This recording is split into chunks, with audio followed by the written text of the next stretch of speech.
L'histoire commence par la fête de l'aventurier la plus forte, appelée le bataillon Silverwing, essayant de supprimer un énorme dragon de glace. La bataille commence lorsque le dragon balance sa queue à travers le champ.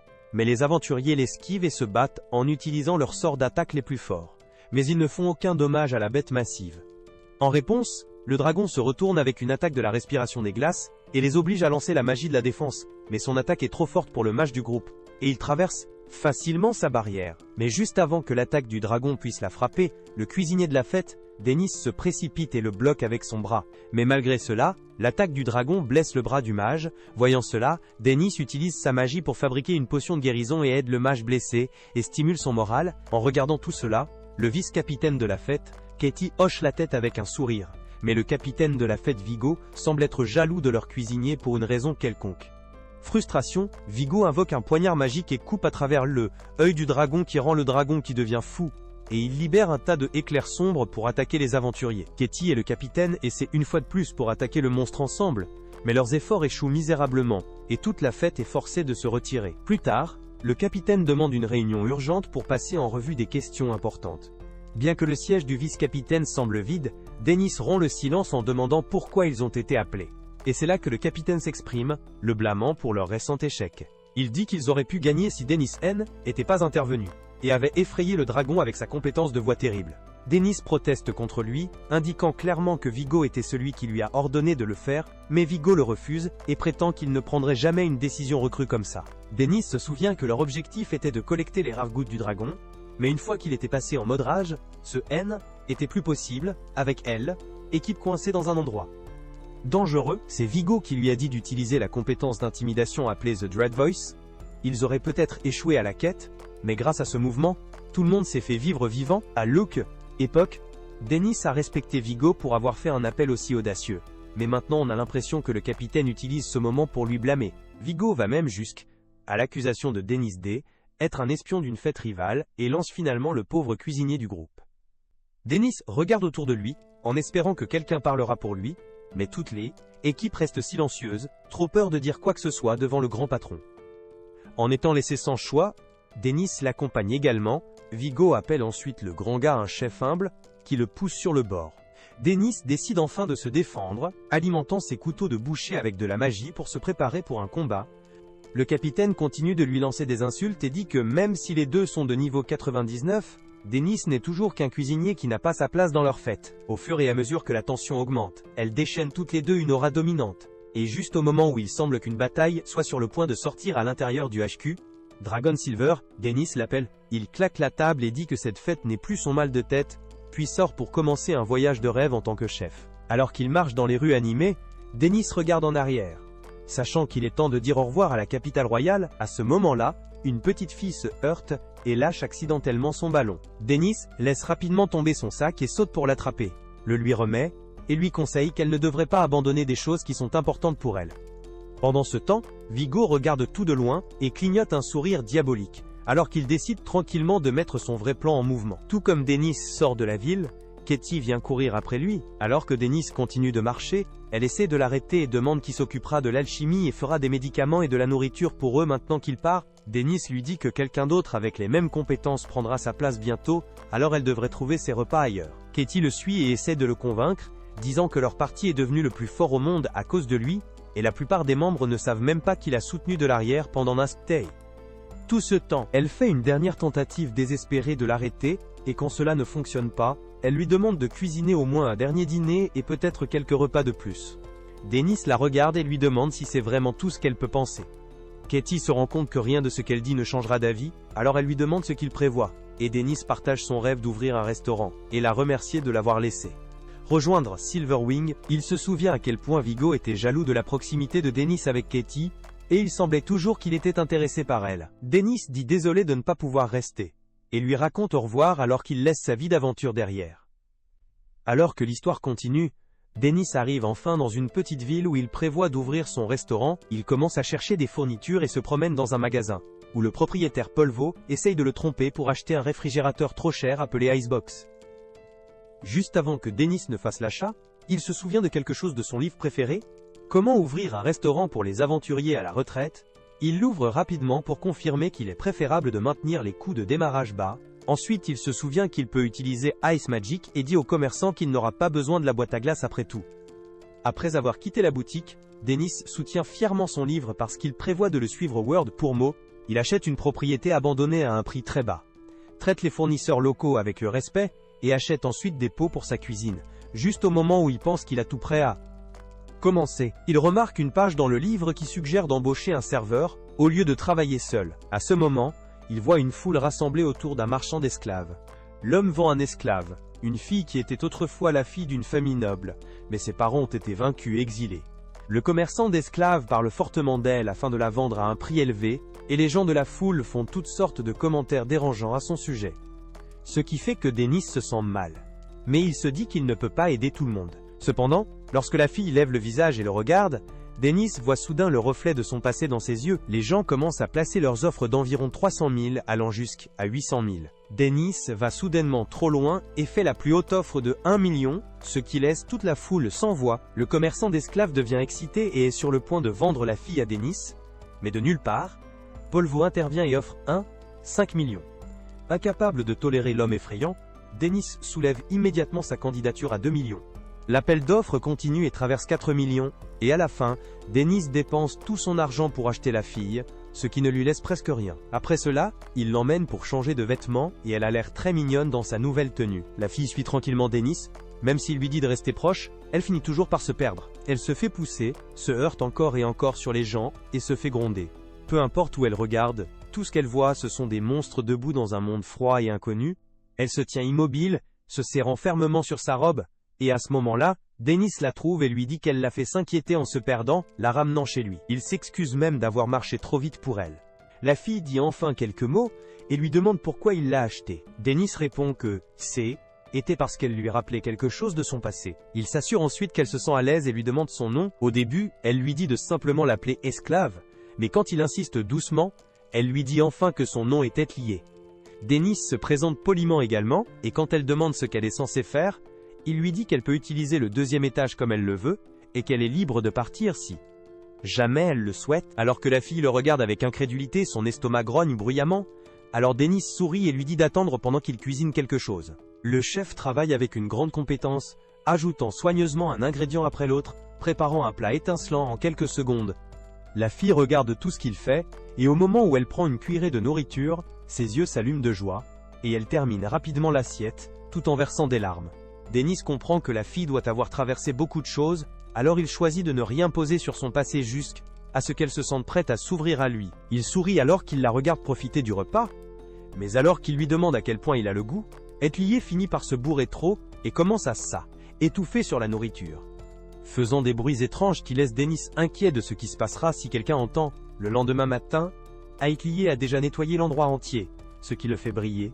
Dennis lui donne un ensemble de vêtements de cuisine et commence à lui avoir le goût des plats qu'il fait. Il la met dans chaque petite tâche, et au lieu de traîner derrière lui à distance, la fille commence maintenant à marcher côte à côte avec lui. Une fois les préparatifs terminés, Dennis élève la voix avec énergie, et fait même ses points avec lui. Il décide de nommer le restaurant de Place Adventure, et commence à expliquer les nouvelles fonctions d'Etlier. Il lui dit qu'elle est maintenant leur affiche, et Etlier commence même à prétendre qu'elle agirait comme une serveuse. La regarder se motiver si motivée rend Dennis fier et vraiment heureux, et il jette un dernier coup d'œil pour vérifier que tout est en ordre. Après avoir confirmé qu'ils sont enfin prêts à s'ouvrir, il crie fort, demandant à son premier client de se présenter bientôt. Il espère les accrocher à sa nourriture pour qu'ils reviennent à manger 3 fois par jour, et surtout, il espère qu'il le paie réellement car il est maintenant complètement fauché. À ce moment, la porte du restaurant s'ouvre et un aventurier entre vêtu d'une armure de style rétro, voyant le client adapté de la tête aux pieds dans une armure lourde sans Dennis ne va sans voix, mais il se souvient ensuite de la leçon du guide, qui dit que les clients parfois troublés qui ne veulent pas être dérangés viennent, donc il faut respecter leurs limites et mettre leur séjour confortable. Dans cet esprit, Dennis lui sourit et dit à Etlier d'apporter une tasse d'eau. Alors que la nuit s'assoit et lit tranquillement le menu, Dennis le regarde intensément, pensant que la nuit lui donnera un plat difficile à faire, mais il pointe timidement le petit bol de riz. Puis, une garniture. Dennis lui demande s'il veut autre chose, mais la nuit refuse fortement, donc après qu'il lui demande s'il est un mangeur léger. Et il dit non. Dennis se rend rapidement compte qu'il est juste cassé. Après cela, Dennis soupire et fait savoir au gars qu'il va cuisiner un katsudon, mais la voix de la nuit tremble, alors qu'elle explique qu'elle n'a pas assez d'argent. Étant irrité, Dennis dit qu'un gars fort a besoin de bien manger, mais après avoir traité une seconde, il se rend compte qu'il a entendu la voix d'une fille à l'intérieur du casque volumineux. Quelques minutes plus tard, la Lady Knight nommée Henrietta s'ouvre sur lui que sa fête l'a également lancé et les appelle horribles parce qu'ils ont dit que la raison en était que les chevaliers féminines ne sont pas fortes et ne deviennent qu'un fardeau, donc ils n'en ont pas besoin dans leur groupe. Elle dit que le sexe n'a rien à voir avec les compétences, et Dennis est d'accord, mais elle admet également qu'elle n'est que le niveau 23 pour le moment, et il pense qu'elle va bien pour son niveau. Ensuite, elle est toute enthousiasmée par la fête la plus forte, Silverwing, parce que leur vice-capitaine est également une femme épée comme elle, Henrietta Fingers, au-dessus de l'aile épée cramoisie légendaire Swift, que certains considèrent comme la plus forte épée féminine jamais née, mais Dennis marmonne qu'elle peut être une vraie douleur, et quand elle demande ce que cela signifie, il prétend qu'il n'a rien dit. Ensuite, Henrietta avoue qu'elle a cherché une fête sans parler, donc ils ne comprennent pas qu'elle est une fille, mais il est assez difficile de rejoindre une fête sans leur parler, et maintenant elle est à la fois avec de l'argent et du travail. Après avoir terminé sa séance de thérapie, Dennis lui sert le katsudon alléchant, et lui dit de l'apprécier pendant qu'il fait chaud, et de le rembourser une autre fois. Je ne perds pas de temps. Les yeux d'Henrietta scintillent au moment où elle mord dans la escalope croustillante, et elle a si bon son goût qu'elle fourre ses joues, et l'appelle la meilleure nourriture du monde. Lorsqu'elle le remercie, après avoir mangé, il lui dit de devenir un habitué si elle veut le remercier, et Henrietta est partout si ce N n'était pas le fait qu'elle ne peut pas gagner de l'argent sans fête. Après avoir dit cela, il a l'idée de demander à ses clients s'ils ont besoin d'un chevalier féminin, et lui demande de revenir bientôt à manger, afin qu'il puisse lui dire s'il a trouvé un groupe. Avant longtemps, une fête de gars vient au restaurant et est également surpris par la délicieuse nourriture, et la petite serveuse est aussi mignonne aussi. Il donne un compliment à Dennis, ce qui le rend heureux, et il demande à Atelier si elle est heureuse qu'il l'appelle aussi mignonne, mais elle éloigne silencieusement, montrant une émotion zéro, bien qu'elle ait toujours l'air beaucoup plus heureuse qu'auparavant, alors qu'elle sert timidement une belle vieille dame. À ce moment-là, Dennis entend les gars en disant qu'il est temps pour leur prochaine aventure, alors il leur demande s'ils sont une fête, et leur dit qu'il connaît une épée qui cherche à se joindre. Entendant que c'est une fille et qu'elle est assez habile, leur chef est plus qu'heureux de la recruter, et il dit à Dennis qu'elle peut se joindre dès le lendemain. Dennis est un peu surpris par la vitesse à laquelle ils ont accepté, et le gars explique que son parti a désespérément besoin d'un fort attaquant. Plus tard dans la soirée, Henrietta est incrédule dans la rapidité avec laquelle Dennis lui a trouvé une fête et le remercie, disant qu'elle montrera sa gratitude en passant son premier chèque de Konukilmon, paye dans son restaurant. Cependant, Dennis le pense un peu et dit que même s'il les a trouvés pour elle, elle devrait faire plus attention à la fête qu'elle rejoint, mais avant qu'il n'explique ce qu'il veut dire, elle lui dit que ce n'est pas grave, et qu'elle ne pourra rien faire, si elle transpire sur tous les petits détails. Voyant qu'elle a pris sa décision, il lui sert un autre délicieux plat, qui fait fondre tous les soucis d'Henrietta, et elle promet de rembourser sa gentillesse, tout en parlant maladroitement et en mambo. Grignotant la bouche ouverte, quand elle se demande à haute voix ce qu'elle devrait commander demain, il se rend compte qu'elle pourrait vraiment manger chaque repas chez lui, et avec cela, ils disent au revoir. Cette nuit-là, tandis que Dennis et Atelier se nettoient à l'arrière, les deux derniers clients parlent de la qualité de sa cuisine, et juste après cela, les filles discutent de la rumeur qui se tourne sur une fête de gars, qui recrute une femme en solo. Puis ils les agressent, après les avoir pris en profondeur dans le donjon. Cela attire instantanément l'attention de Dennis, et il entend la fille mentionner que les gars n'ont pas été attrapés, parce qu'ils laissent la fille là-bas pour cacher des preuves et déménager. Dans la ville suivante, après avoir fait 2 ou 3 fois, après avoir écouté toute l'histoire, la fête de 4 gars lui vient à l'esprit, mais il espère qu'ils ne sont pas les méchants. Le lendemain, après que Henrietta se soit présentée, leur chef, et les 3 autres gars se présentent, il lui dit toujours de rester détendu autour de lui, comme tout le monde, même s'il est techniquement le leader. Avec cela, il se dirige vers la forêt. Henrietta demande toujours quelle est la quête, et il lui dit que ce n'est qu'une simple demande de rassemblement. En entendant qu'ils n'ont que à entrer à l'intérieur et à collecter des articles, Henrietta devient curieuse de ce que sont ces articles. Mais les gars disent qu'ils expliqueront à l'intérieur. Mais elle décide de les accompagner pour éviter de rendre les choses maladroites. À l'intérieur, elle bat rapidement tous les monstres au premier niveau, et les gars lui donnent beaucoup de compliments, ce qui la fait rougir, mais quand elle dit encore qu'il est temps d'aller plus loin, elle se sent très heureuse que sa fête compose sur elle. Contrairement à l'avant quand elle a été jugée juste pour être une fille, elle pense que les choses fonctionneront très bien avec sa nouvelle fête. Ne sachant pas que les faux sourires plâtrés sur leur visage disparaissent quand elle ne cherche pas, au fur et à mesure que la fête va plus profondément, il déclenche un piège qui invoque un golem géant, mais Henrietta saute dans le bras, et tranche son bras en un instant, et elle continue son travail en tant que principale concessionnaire de dégâts pendant des heures jusqu'à ce qu'elle soit si fatiguée que ses jambes distribuent. Cependant, les actes sont toujours surpris qu'elle soit déjà fatiguée, et elle lui rappelle qu'il a dit que leur destination N était pas si profonde, mais le leader dit qu'ils sont presque là. Alors elle se pousse jusqu'à ce qu'ils atteignent une mine de cristal. Là, les gars expliquent qu'ils sont venus ici pour rassembler les cristaux bleus appelés cristaux de mémoire et commencer immédiatement à les collecter.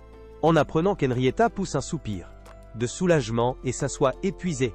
Alors demande à la mage Marmok de lui lancer de la magie de récupération, mais à la place il la choque, avec un sort stupéfait qui rend son corps très faible, et quand elle essaye de saisir son vor épée, piétinant toujours sur sa main, et la renvoie, Henrietta se rend rapidement compte qu'elle a été stupéfaite comme une marche toujours sur elle, et la remercie d'être si stupide et facile à flatter.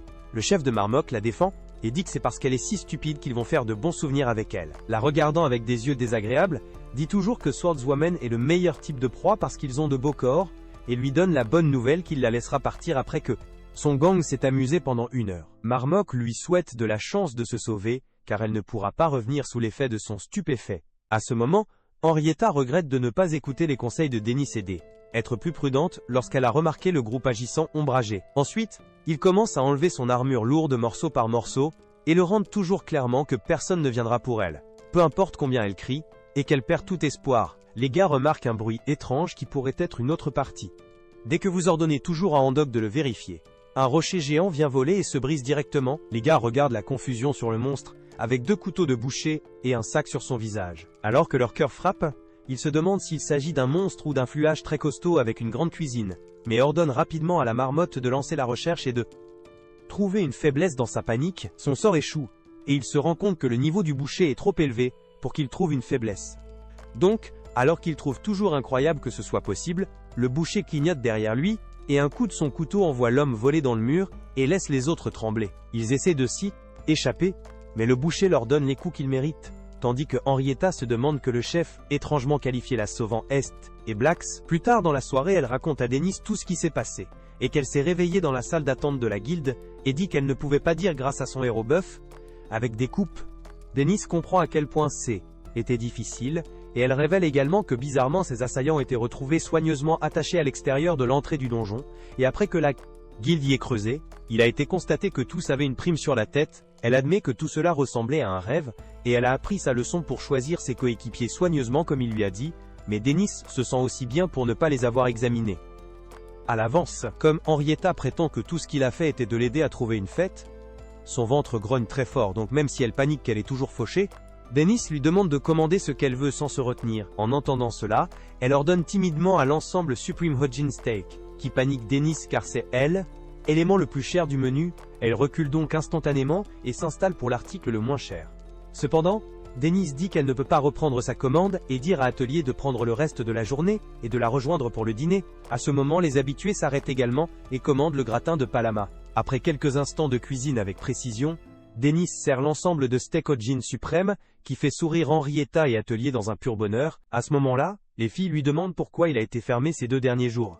Parce que c'est mauvais pour de nouvelles entreprises, comme son restaurant, et il explique qu'il avait des affaires importantes. Curieux, Henrietta remarque qu'il ressemble beaucoup à son héros par derrière, mais avant qu'elle ne puisse lui demander, un autre client entre. Le lendemain matin, Henrietta continue de parler sans arrêt. Et quand elle demande finalement à Dennis quelque chose, il répond qu'il ne pensait pas qu'elle lui parlait même. Après cela, il change en douceur le sujet et demande ce qu'elle veut manger. Elle va avec des ramen de sorcellerie, et le chef se met rapidement au travail.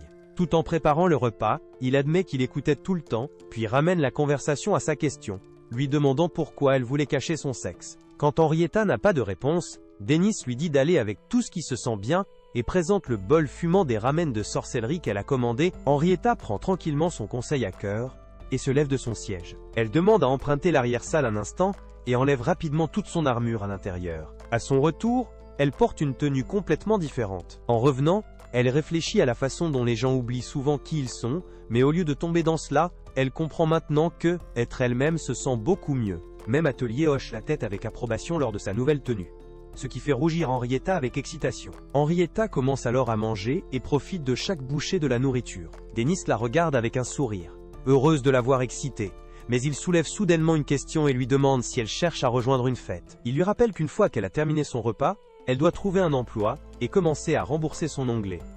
Au moment où Henrietta entend que le chef garde en fait un onglet, elle se détache et commence à faire un énorme bruit. Pendant que le chaos continue, La porte s'ouvre, et un brillant et aventureux à l'intérieur prend calmement un siège et se cache derrière le menu tout en se préparant à commander. Dennis jette un coup d'œil au nouveau client et se retrouve confus, ne sachant pas si la personne est un beau gars ou une jolie fille. Lorsque le client demande ce qui a bon goût ici, Dennis répond avec confiance que tout est à la hauteur. Mais la réponse vague ne fait que le choisir plus difficile pour l'invité. Après une brève plainte, le chef recommande le Vritra Katsudon, mais le client refuse immédiatement, disant qu'il n'est pas d'humeur au riz. Henrietta saute avec quelques suggestions, en commençant par ses pâtes préférées, puis en passant à kelpa udon. Mais rien ne semble attirer l'intérêt de l'invité. En regardant cela, Dennis devient de plus en plus ennuyé, alors que sa patience commence à s'épuiser. Henrietta intervient rapidement, cette fois en essayant de calmer le chef, en expliquant que les enfants peuvent parfois être assez indécis. À ce moment-là, Atelier se dirige vers le client et suggère d'aller pour le riz frit, s'il ne peut vraiment pas se décider. L'invité aux cheveux bleus prend la suggestion et passe une commande de riz frit, ce qui fait sourire Dennis à son retour à la cuisine. Il prépare le plat avec sa finesse habituelle, la cuisinant parfaitement et la complétant avec quelques crevettes. Au moment où le client a le goût de la première cuillerée, il s'arrête avec admiration, fondant complètement sous la saveur riche et délicieuse. Alors que le garçon continue de manger, Dennis soulève ce qu'il a remarqué plus tôt et souligne comment le client était entré en soupirant et en ayant l'air d'avoir besoin de quelqu'un à qui parler. Le garçon répond que ce n'est rien en particulier et Dennis lui dit que c'est bien s'il n'a pas envie de partager. Pourtant, le garçon décide de s'ouvrir et dit que le vrai problème est de la baisse du niveau des personnes autour de lui. Ces paroles laissent tout le monde, y compris Dennis, stupéfait. Alors que le garçon dégage l'ambiance de quelqu'un qui aime se louer, le nouveau gamin demande alors à Dennis s'il veut entendre ce qu'il voulait dire exactement. Et même si Dennis refuse, le garçon commence à parler de toute façon. Il explique que les gens autour de lui ont un état d'esprit faible et se concentrent uniquement sur la félicité, plutôt que de se pousser à devenir une fête vraiment de haut niveau.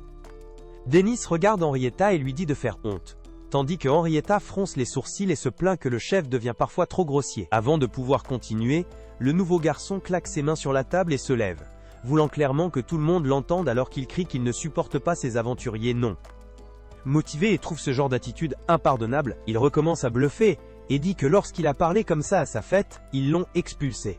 Ce qui rend Dennis gênant, alors qu'il se demande pourquoi son restaurant continue d'attirer des parias partout. Henrietta répond qu'elle n'a aucune idée non plus, mais le garçon continue de parler, déclarant en toute confiance qu'il deviendra bientôt suffisamment fort pour rejoindre Silverwind et finir comme leur sorcier le plus puissant. Dennis lui conseille de faire attention, où il pourrait finir, et une fois que le garçon aura fini de manger, il paye et part, se présentant comme Vivia étrange et disant qu'il commandera du riz frit aux crevettes la prochaine fois. Le garçon se présente à nouveau pour un autre repas et passe sa commande tout de suite. Comme d'habitude, il continue de parler sans arrêt et annonce qu'il a décidé de rejoindre la fête la plus forte ici, appelée The Nightmare Troop. Il se vante d'avoir de nombreuses compétences avancées et affirme qu'il ne faudra pas longtemps avant qu'il ne soit dans Silverwing. Dennis apporte bientôt la nourriture, et le garçon continue de fantasmer sur son avenir avec Silverwing, tandis que Dennis espère tranquillement que l'enfant trouve une fête fiable qui l'aide réellement à devenir un aventurier fiable. Dennis pose ensuite des questions sur sa première quête, et le garçon explique qu'il rassemble des matériaux de synthèse du goût de quelque part, autour du 5e étage. Entendant qu'il rend Dennis un peu mal à l'aise, alors il utilise sa compétence de recherche et découvre que le garçon n'est que le niveau 17. Bien que cela soit assez élevé pour son âge, Dennis sait que le 5e étage est destiné aux gens au moins au milieu de la trentaine. Il demande au garçon s'il ne pense pas que c'est un peu trop profond pour lui, mais le garçon répond avec confiance que certains des membres les plus élites du groupe le soutiendront. Dennis se souvient de la façon dont le garçon a continué à bluffer plus tôt pour connaître toutes sortes de compétences avancées, mais maintenant il est presque sûr que l'enfant ne doit les avoir lues dans les livres, et se convaincre que le niveau d'une personne reflète le nombre et la qualité des compétences qu'il possède. Et s'il en avait vraiment tant, son niveau serait beaucoup plus élevé. Vivia dit alors que cela montre seulement à quel point le parti attend de lui, bien que Dennis semble toujours concerné. Le garçon ajoute rapidement qu'un chef comme lui ne comprendrait pas, car il n'est probablement jamais entré dans un donjon. Alors le chef joue juste, même si la dernière fois qu'il est entré, était au 37e étage. Avant de partir, le garçon dit qu'il reviendra la prochaine fois pour le riz frit au crabe. Un peu plus tard, Atelier et Dennis se dirigent vers des achats, l'adorable petite fille comptant soigneusement les œufs et la viande, pour s'assurer qu'il n'oublie rien. Alors qu'elle reste concentrée sur elle, épicerie, Dennis semble perdu dans la pensée et les inquiétudes à propos de Vivia, qui a dû atteindre le 5e étage maintenant. Il se demande si était une erreur de laisser partir le garçon, et s'il aurait dû l'arrêter quoi qu'il arrive, mais finit par secouer la pensée. Atelier tire sur ses vêtements et dit qu'elle espère que Vivia est sûre. À ce moment, deux aventuriers passent devant eux, discutant du sort de Vivia et de la façon dont leur capitaine, Hopper, avait délibérément envoyé le garçon au 5e étage, juste pour voir s'il survivrait. En entendant cela, Dennis se précipite immédiatement vers eux, attrape les deux hommes et les traîne dans une ruelle à proximité, avant de les claquer sur le sol. Les aventuriers retirent leurs armes et se présentent en tant que membres de la troupe de Cauchemist, mais malgré cela, ce sont eux qui finissent par se faire battre. Tandis que Dennis éloigne des informations pour lesquelles il est venu. Lorsque Dennis reviendra à Atelier, il s'excuse et lui dit qu'ils devront fermer le restaurant pour la journée. Il la trouve tout aussi inquiète, et elle lui demande tranquillement d'être en sécurité. Dennis lui sourit, et lui dit de ne pas s'inquiéter du tout pour lui. Pendant ce temps, au 5e étage, Vivia court sauvagement à travers le donjon, criant dans un groupe de gobelins pour rester loin de lui. Les aventuriers qui étaient venus avec lui l'avaient déjà laissé derrière, affirmant que était une sorte de test, et que leur capitaine, Hopper, lui avait mis de grands espoirs. Vivia panique, pensant qu'il doit au moins atteindre le 3e niveau pour être en sécurité, mais au milieu de la course, il trébuche, et soudain des vignes commencent à grandir autour de ses pieds. Il a du mal à se libérer, mais les vignes semblent être enchantées et la magie les implique. Il essaye de lancer un sort pour briser la magie, mais son esprit devient complètement vide et il ne se souvient pas de l'incantation. Il commence à paniquer et s'inquiète que les gobelins le déchiquettent une fois qu'il rattrape leur retard. Juste avant qu'il ne l'atteigne, une fille se présente et le sauve, coupant les vignes et jetant le bon sort. Alors qu'elle le tire en sécurité, Vivia la regarde et la remercie, impressionnée qu'elle sait comment utiliser la magie rareessée. La fille lui dit calmement que ce n'est pas le moment de se détendre, et ils doivent trouver une issue. Quand Vivia demande si elle s'est perdue, elle explique que sa fête l'a laissée derrière elle après qu'elle soit tombée dans le même piège, et personne n'est jamais venu aider.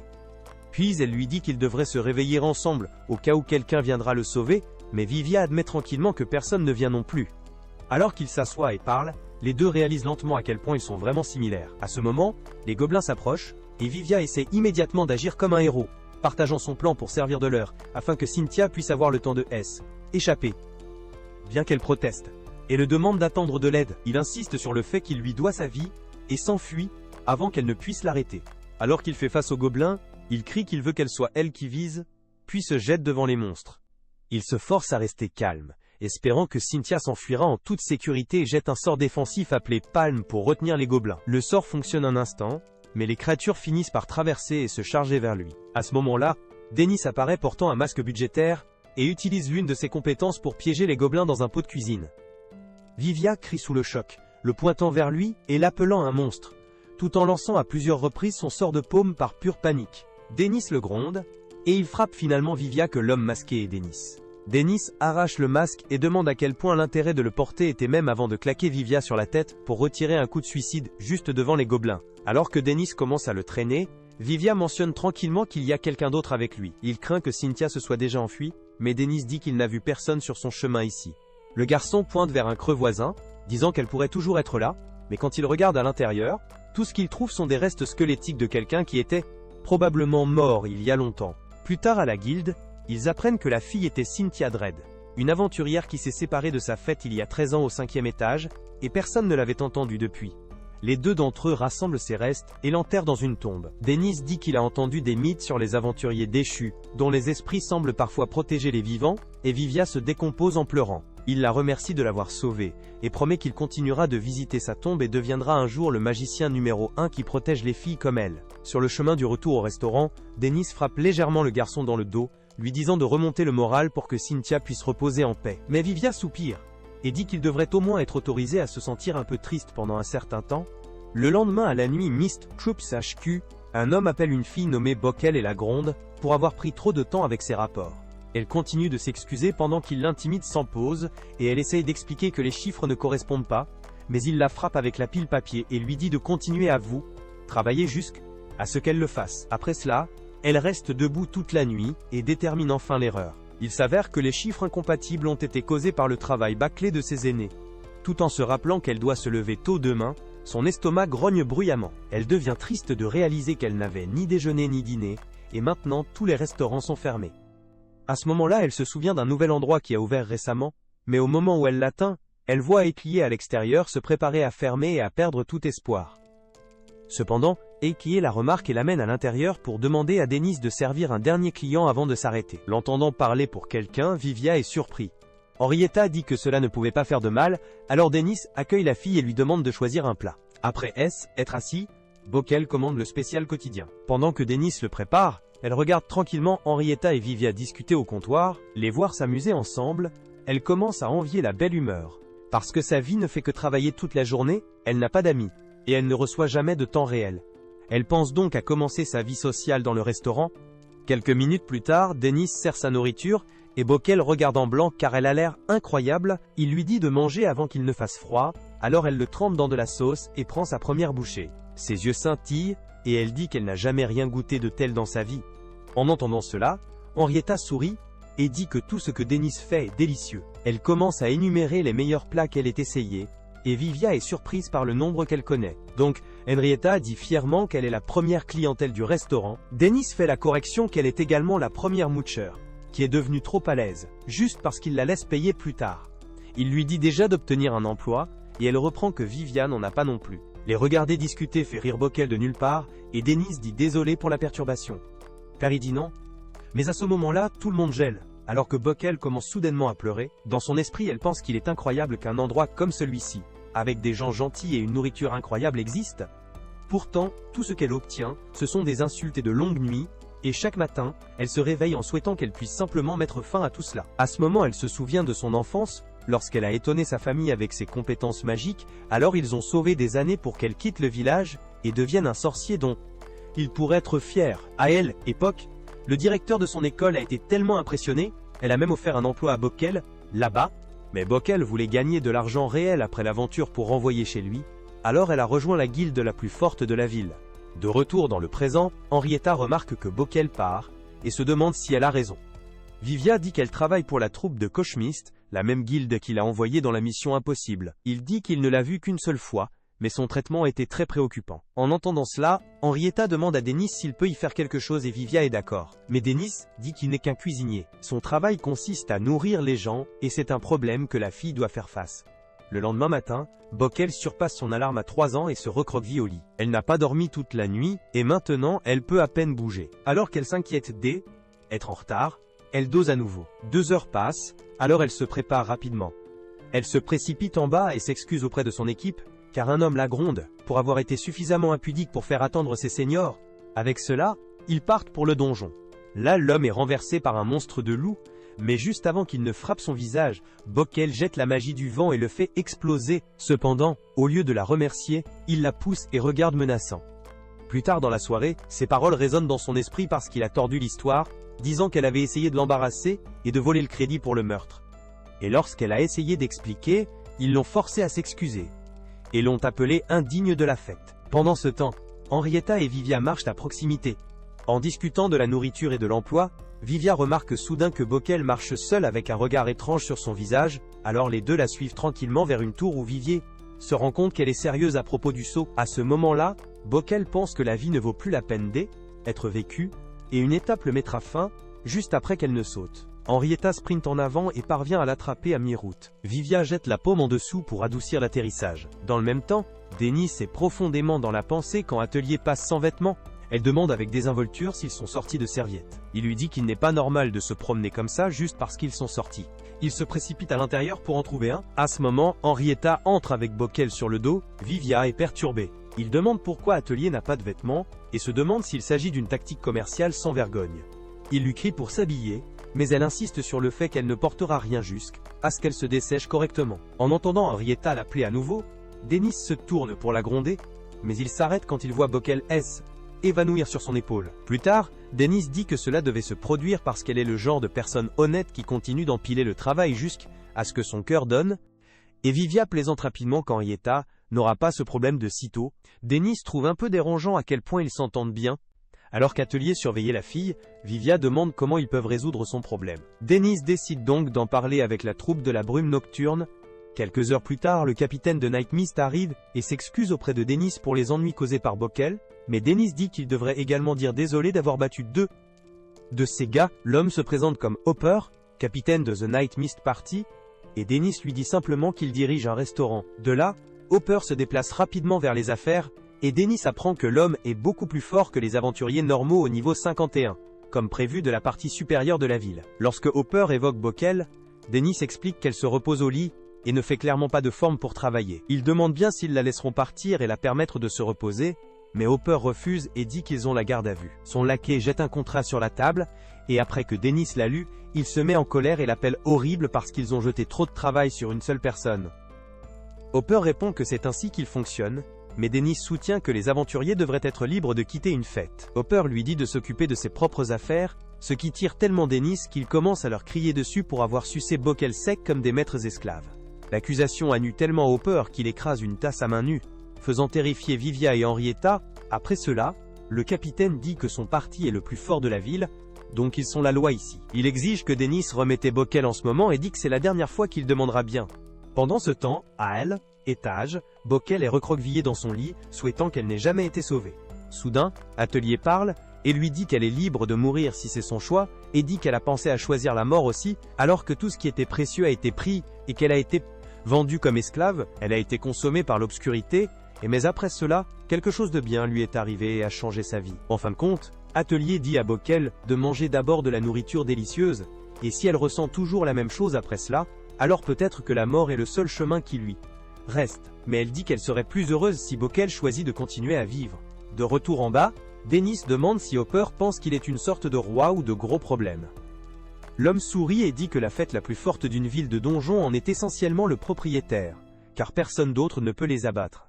Il évoque même Silverwing à titre d'exemple, mais Dennis soutient que Silverwing ne ressemble en rien à leur équipage Skemon. Hopper insiste sur le fait que la seule différence est que Silverwing contrôle les nobles et les royals, pendant qu'il contrôle une petite ville. Ensuite, il appelle le restaurant de Dennis un endroit minable qui se brûlerait facilement, et quand Dennis demande si c'est une menace, Hopper rit et dit que personne ne se soucierait si un petit restaurant sans valeur en frustration. Dennis a l'air prêt à frapper l'homme, mais à ce moment-là, un client entre avec un sourire éclatant. Katie dit que son restaurant a fière allure et a une sensation confortable, comme il le veut. Dennis s'excuse et lui dit qu'il est occupé avec quelque chose de sérieux, mais cela la coche.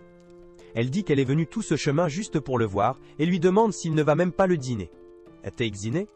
À ce moment, la mâchoire de Hopper tombe quand il repère les cheveux cramoisis, et le symbole de l'aile argentée sur son manteau. Il se met à lui, mais Katie est offensée par le vieil homme, jetant avec désinvolture son titre comme ça. Ensuite elle se retourne à Dennis et continue de demander le dîner, mais il lui dit d'attendre au comptoir jusqu'à ce que son discours soit terminé, la faisant mou. Dennis se retourne à Hopper pour répéter qu'il ne veut pas se battre, et demande s'il existe un moyen de laisser le Backel quitter la troupe paisiblement. Avant que Hopper ne puisse répondre, Katie crie qu'elle veut prendre la jolie fille aux cheveux bleus.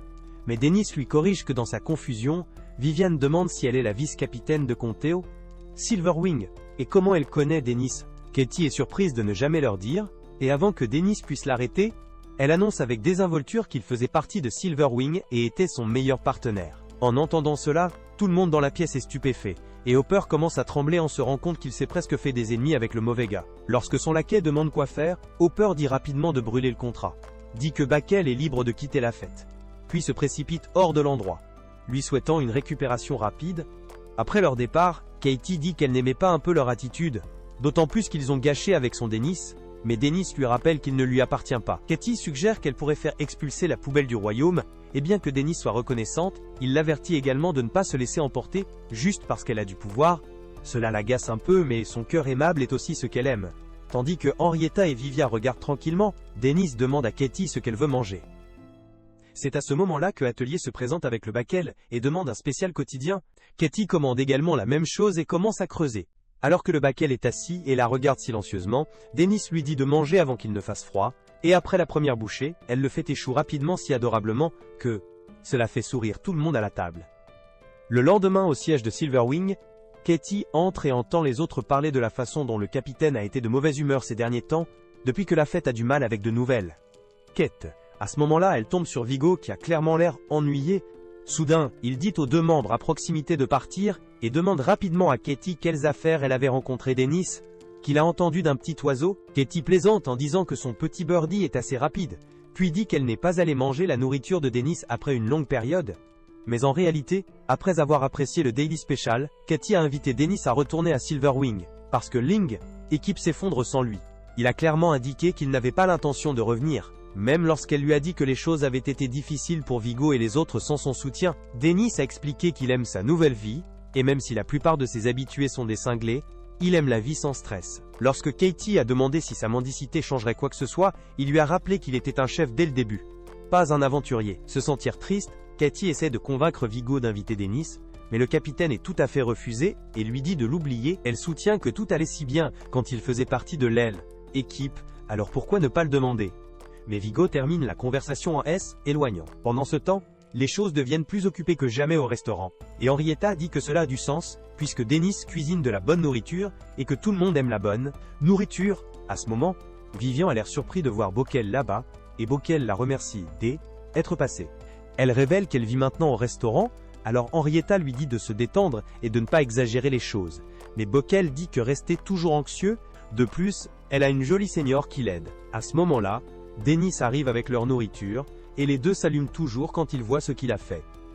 Henrietta prend une bouchée de crevettes croustillantes et dit que c'est exactement pourquoi plus de gens deviennent des habitués comme elle, mais Dennis lui rappelle qu'elle est plus un freeloader qu'un habitué.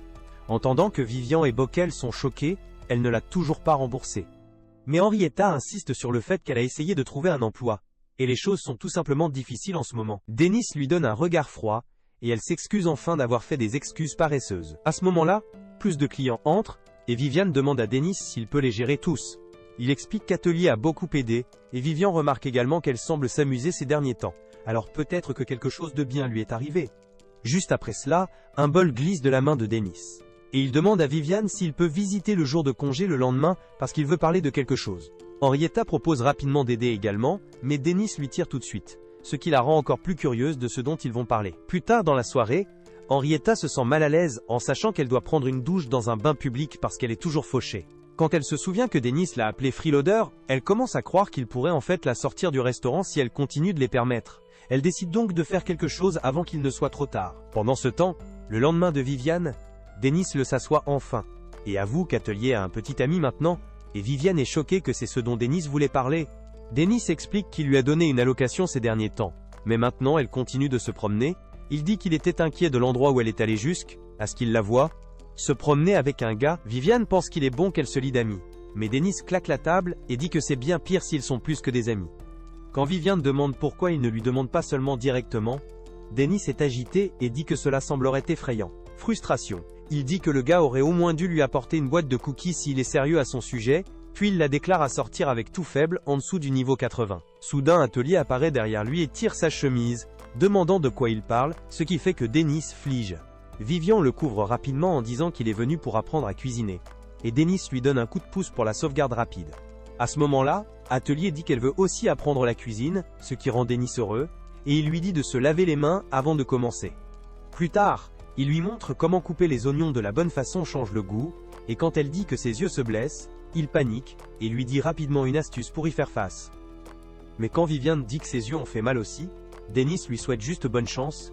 Après cela, il complimente Atelier lorsqu'elle obtient les coupes d'oignons correctement, mais quand Vivian fait aussi du bon travail, Dennis réagit à peine, tout en regardant Atelier faire de son mieux. Dennis se souvient de sa propre enfance, quand il a demandé une fois à son maître s'il allait bien. Elle lui a dit qu'il avait triché en utilisant une compétence, alors il a demandé comment elle savait, et elle a répondu qu'elle savait toujours ce qu'il faisait. De retour dans le présent, Atelier sort Dennis de ses pensées et lui dit qu'elle a accidentellement brisé œuf, alors il l'aide à le réparer et s'amuse à lui apprendre à casser correctement les commis, à les mélanger et à enrober la viande de miettes. Ensuite, ils font frire la viande, et bientôt la côtelette de Bertora est prête. Dennis dit à Atelier qu'elle a fait incroyable pour son premier essai. D'un autre côté, lorsque Viviane présente fièrement sa jonction, Dennis dit simplement que ça a l'air bien sans même regarder. À ce moment, le son de la tour de l'horloge fait sauter Atelier, et elle se précipite, disant qu'elle doit y aller. Dennis demande où elle va, et elle répond simplement à l'extérieur, comme s'il ne le savait pas déjà. La regardant partir, Viviane se demande si elle est partie rencontrer son petit ami, ce qui fait à nouveau Dennis panique. À ce moment exact, le Backel sort de sa chambre, et Dennis lui dit rapidement de terminer les 2 bols, puis de faire du shopping, car il a quelque chose d'urgent à prendre en charge avec Viviane, qui ne veut clairement pas y aller. Dans le même temps, le Backel a l'air mal à l'aise, car elle ne se sent pas confiante de faire du shopping seule. C'est à ce moment que Henrietta se présente juste à temps, et annonce fièrement qu'elle a passé un examen de placement de fête, mais Dennis l'ignore, et lui demande si elle peut aider le Backel avec les achats. Henrietta est joyeusement d'accord, et Dennis leur dit qu'il compte sur eux avant de se précipiter à pleine vitesse, faisant se demander les filles ce qui ne va pas. Dans la ville, Viviane essaie de convaincre Dennis de s'arrêter car il ressemble définitivement à des harceleurs, mais Dennis se reproduit, disant qu'il est son gardien. Viviane dit qu'il devrait juste marcher vers elle alors, au lieu d'agir comme un fluage. À ce moment, Dennis attrape Viviane par la tête et pointe le garçon qui ose charmer sa douce fille. Viviane dit qu'ils ne savent toujours pas s'il est juste un ami, mais quand le garçon l'amène dans une bijouterie, Dennis le perd, pensant qu'elle est sur le point de sortir avec une alliance, et c'est beaucoup trop tôt pour cela. Au début, Viviane demande s'il devrait entrer à l'intérieur, mais après avoir vu Dennis se briser mentalement, il a une meilleure idée. Pendant ce temps, Henrietta est assise seule à proximité, ayant l'air inquiet, alors le Backel lui demande ce qui ne va pas. Elle admet qu'elle doit gagner de l'argent rapidement avant que Dennis ne commence à la détester, et lorsque le Backel pose des questions sur son salaire de travail. Elle dit que tout va dans la réparation de son équipement et l'achat d'articles de guérison, parce qu'elle est toujours blessée. Elle que son argent disparaît, peu importe à quel point elle travaille dur, et cela a du sens, car elle est le réservoir. Henrietta dit qu'elle essaie de penser à une autre façon de le rembourser, et les promesses de Backel la soutiendront quoi qu'il arrive, ce qui la réjouit.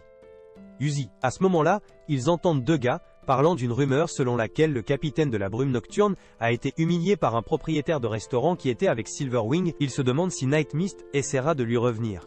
Pendant ce temps, Dennis est toujours confus pour expliquer pourquoi le plan de génie de Viviane implique un mégaphone. Viviane explique que l'appareil est enchanté de magie, pour transporter des voix sur une longue distance. Dennis ne comprend toujours pas comment cela aide, alors Viviane dit que c'est là qu'un génie mage comme lui entre.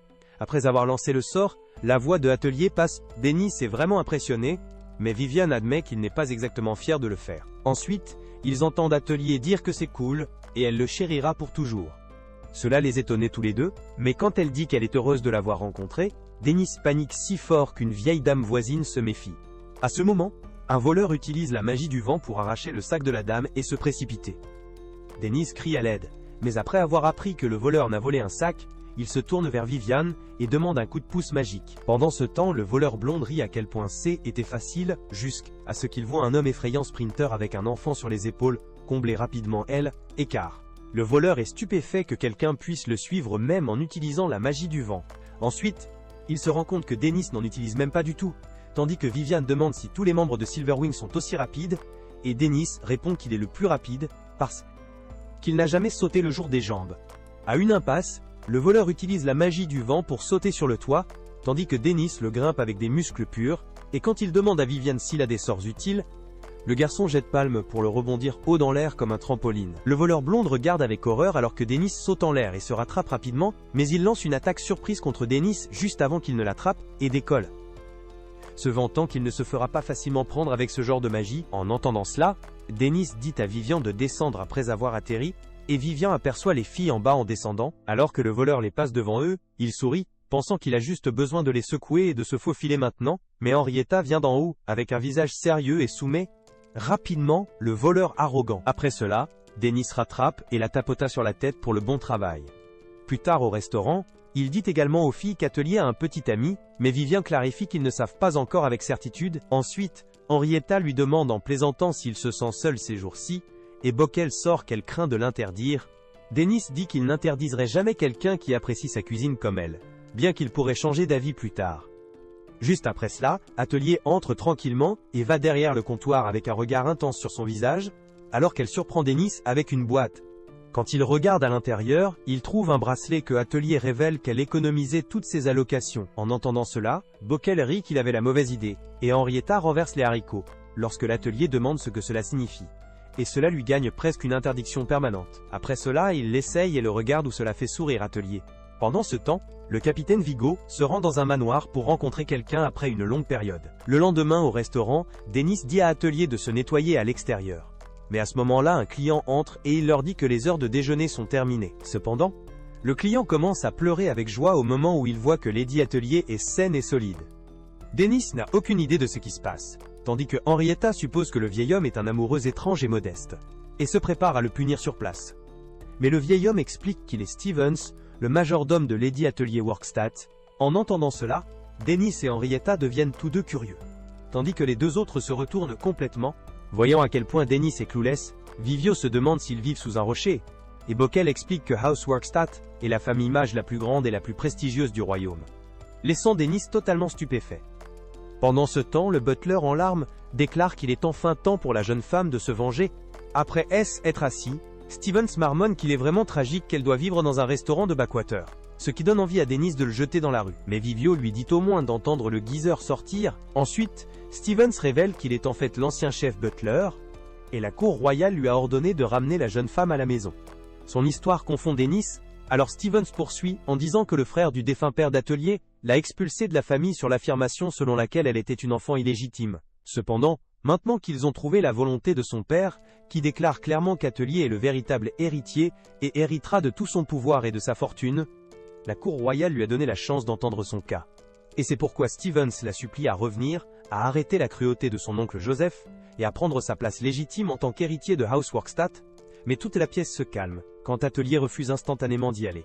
Dennis lui demande ce qui ne va pas, et elle dit qu'elle ne veut pas revenir à cette vie comme les souvenirs douloureux de son passé se répètent dans son esprit. Alors qu'elle embrasse Dennis encore plus serré, Stevens essaye de la dissuader de travailler dans un restaurant destiné aux paysans, ce qui rend Dennis furious pendant une seconde, mais après y avoir pensé, il se rend compte que Stevens a un point qu'il est juste un humble chef, alors qu'elle est pratiquement une princesse. Dans cet esprit, il demande doucement à Atelier à nouveau, si elle ne veut vraiment pas y aller, et elle hoche la tête timide. Pourtant, Dennis lui dit qu'elle ne peut ignorer quelque chose qui affectera sérieusement son avenir, car elle devra finalement y faire face. Après avoir entendu cela, Atelier accepte courageusement d'y aller si Dennis l'accompagne, ce qui le rend fier. Quelques heures plus tard, Vivian se présente portant une tenue de style Sherlock Holmes fantasy et demande avec enthousiasme Dennis, qui est adapté et démarré s'il peut suivre. Dennis est d'accord, et les filles promettent qu'elles géreront des choses au restaurant. À ce moment-là, Atelier sort dans une robe bleue, et tout le monde s'affiche à quel point elle a l'air adorable. Dennis dit qu'il est temps de partir, mais Atelier dit tranquillement qu'elle ne veut pas y aller, même si elle sait qu'elle doit, puis commence à répéter sans arrêt qu'elle ne veut vraiment pas aller, ce qui rend Dennis fier. Parce que c'est la plus longue phrase qu'elle ait dit tout au long du mois, pendant qu'il la tapote sur la tête et lui assure qu'il est toujours à ses côtés, Stevens demande à la jeune femme si elle et ses serviteurs sont prêts, ce qui fait vraiment des nerfs de Dennis. Même s'il sait qu'il est en dessous d'elle en statut, sur ce, ils partent, et les filles leur souhaitent joyeusement un voyage sûr. Après avoir parcouru une longue distance en voiture, ils arrivent enfin au Capitole, et Vivian regarde par la fenêtre, fixant la ville comme un enfant des boonies. Pendant ce temps, Dennis se sent mal à l'aise d'être de retour dans le Capitole. Mais Vivian le fait sortir juste au moment où il passe par le restaurant de Black, qui est connu comme le meilleur du Capitole royal, et bien que Dennis veuille s'arrêter et saluer son vieil ami, il a l'impression qu'il ne peut plus y faire face. Plus tard, ils arrivent au dot de Housework, où le responsable juridique est de les accueillir et se présente comme le chef de leur cas, et Dennis se présente comme le gardien d'atelier. Après cela, il se dirige à l'intérieur, où Sesta Peach explique qu'il devra tester le sang de la jeune femme. Atelier s'effondre presque sur place lorsqu'elle voit la seringue dans la main de Stevens. À mesure que cela se rapproche, elle continue de dire qu'elle est trop effrayante, comme un record battu. Et la seconde où elle pique son bras, elle se détache comme un ballon qui a perdu tout son air. Alors que Dennis la porte dans ses bras, Sesta Peach dit qu'ils se dirigeront vers la salle d'audience ensuite, mais Dennis la jette dans les bras de Vivian et dit à l'avocat qu'il veut mieux comprendre sa situation pour voir comment il peut l'aider. Sesta Peach est d'accord et explique que son père, Sir Famas, était un expert en magie de l'hypnose, et que certains types de magie uniques ne font que passer par des lignées. En entendant cela, Dennis se rend compte que Atelier a hérité du même pouvoir pour contrôler les esprits, et Sesta Peach continue que son père a sauvé de nombreuses vies en utilisant son cadeau. Mais son frère l'a empoisonné de jalousie pour voler sa belle femme, et sa position de tête. En même temps, il a faussement étiqueté la jeune femme comme une enfant illégitime, pour ruiner sa réputation si mal qu'elle ne pourrait jamais récupérer. Cependant, Sir Famas était intelligent, et il a laissé un testament, c'est pourquoi la cour royale a permis un test sanguin en utilisant un élément magique pour prouver son statut d'héritier. Ensuite, l'homme met d'abord une goutte de son sang dans le globe magique, puis ajoute une goutte de sang de Sir Famas, que la cour royale a gardé en sécurité pendant tout ce temps, et explique que le cristal en forme de fleur se formant à l'intérieur est la preuve qu'ils sont liés par le sang. Après cela, il répète le test en utilisant sa mère, le sang d'Elisa. Et le résultat est la confirmation qu'Atelier est sans aucun doute leur fille. Voir cette preuve solide rend Dennis et Vivia heureux, mais Atelier a toujours l'air triste. Plus tard devant le tribunal, le juge commence la procédure en présence des deux parties. Et l'oncle d'Atelier, Sir Joseph, commence immédiatement à jeter de l'ombre sur Dennis. Dennis se souvient que Sir Joseph est l'un des clients du capitaine Vigo, et dit à l'homme qu'il paiera pour jouer avec sa petite fille. À ce moment, le juge prévient Dennis en l'appelant Dennis Blacks, et Vivia note le célèbre nom. Après cela, la procédure commence, et le juge lit la volonté de Sir Famas, qui déclare que Lady Atelier est le véritable héritier de la famille. Né de sa femme, c'est donc elle qui est censée hériter de sa richesse et de son pouvoir. tandis que son frère Sir Joseph ne recevra que les livres de la famille et les connaissances secrètes. Ensuite, une grosse noble se lève et convient qu'elle est la fille de Sir Famas, mais dit qu'elle n'est pas digne de devenir l'héritier, parce que sa mère Anne était qu'une maîtresse de Baran. Juste après cela, Cestapik recule que ce genre de bêtises est exactement la raison pour laquelle tout le monde est rassemblé ici, pour prélever le sang de la jeune femme et présenter une preuve claire, afin que personne ne puisse défier la volonté. Mais Sir Joseph sourit simplement en toute confiance et l'appelle une perte de temps, ce qui rend Dennis furious. Cela dit, le grand docteur s'approche de l'atelier, la terrifiant tellement qu'elle attrape étroitement la manche de Dennis, et il la réconforte doucement pendant que le médecin tire son sang. Après cela, le juge dit à tout le monde de choisir un bâton dans le pot pour décider qui utilisera le stal, élément magique, ce qui aide à prévenir toute falsification. Regardant intensément le pot, Dennis sort le premier bâton, mais ce n'est pas le rouge. Ensuite, tout le monde prend son tour un par un, et il s'avère que Steven s'est choisi. Ensuite, le vieux majordome commence à transpirer nerveusement et à trembler alors qu'il monte les escaliers. Il met d'abord le sang d'atelier, puis ajoute le sang de son père, et le cristal confirme un match. Dennis soupire de soulagement, mais lorsque Steven s'ajoute sa mère, le sang d'Elisa, le cristal ne se forme qu'une seconde avant qu'il ne se fonde dans un gouffre sombre. Tout le monde dans la pièce est stupéfait. Tandis que Sir Joseph dit suffisant qu'il leur a dit que ce serait une perte de temps, et Cestapik insiste sur le fait qu'il devait y avoir une erreur. Alors il fait une demande pour répéter le test, mais le juge dit non. Sir Joseph déclare que cela prouve que la naissance d'Atelier a été une erreur commise par son frère, ce qui la rend terrible. Ensuite le juge indique que la volonté n'est que, à moitié vraie, donc Sir Joseph héritera de la richesse et du pouvoir de la maison de travail, tandis que l'atelier peut hériter des livres et des connaissances magiques. En entendant cela, Sir Joseph sourit, et dit qu'il ne dérange pas d'accord, car la honte de leur famille est toujours la fille de son frère. À ce moment, Dennis remarque que Stevens a secrètement tenu un tissu sur une blessure, et claque la table avant de l'attraper par le col, révélant que le vieil homme a utilisé son propre sang pour simuler le test. Le majordome S étouffe alors qu'il avoue que Lord Joseph a promis de le faire à nouveau à la tête du majordome s'il faisait le sale boulot, alors Dennis le punit avec la magie du feu et le laisse tomber.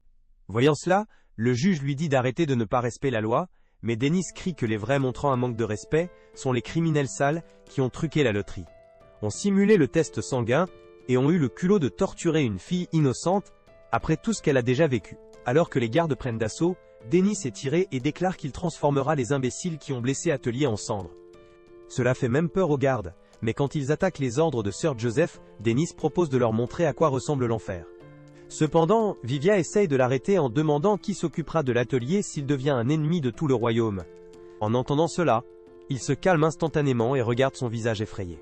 Après la fin de l'audience, Cestapik dit à Dennis que l'affaire a été rejetée, et Dennis regrette l'erreur d'amener Atelier en premier lieu. Ensuite, il les emmène à la bibliothèque pour voir les connaissances et les livres dont elle a hérité. À l'intérieur, il explique que était une bibliothèque, mais maintenant c'est plus une salle de stockage. Bien qu'il puisse encore y avoir quelque chose de précieux, Dennis passe sur une planche cassée, et avertit l'atelier de la regarder marcher juste avant qu'elle ne monte sur un cercle magique, et tombe dans le sous-sol. En dessous de la surface, il découvre une pièce cachée remplie de montagnes de livres, et au moment de la lecture de Vivia et Cestapik, ils se rendent compte que l'endroit détient des tomes anciens, et des grimoires si rares, qu'ils sont pratiquement des trésors nationaux. En ramassant 2 autres livres, il explique que l'histoire perdue de l'humanité est emballée à l'intérieur de cette pièce cachée. À ce moment, Cestapik se demande à haute voix si son père prévoyait de donner ce vrai trésor à Atelier dès le début, laissant la volonté et prédisant que son frère avide tentera de le voler. Dennis rit de l'ironie et demande à Atelier ce qu'elle veut en faire, et la petite championne dit qu'elle veut tout donner au restaurant. Le lendemain matin, Dennis est fatigué d'attendre Vivia, qui assurait PLE accent aigu, mais en sortant, il passe par un homme qui l'oblige à s'arrêter parce qu'il a le même visage que Dennis. Mais son aura se sent complètement différente. Dennis crie pour que Vivia se dépêche, et l'homme devant lui dit que c'est un joli nom avant de laisser Vivia partir. À ce moment, une fille du nom de Fiorenza s'approche de l'homme dans l'ombre, l'appelant Maître If, et demande qui était ce garçon, et If lui dit qu'il était le compagnon d'un homologue dont il lui avait déjà parlé. Mais c'est là que cette vidéo se termine. N'oubliez pas d'aimer et de vous abonner à la chaîne. Merci d'avoir regardé, et je vous verrai la prochaine fois.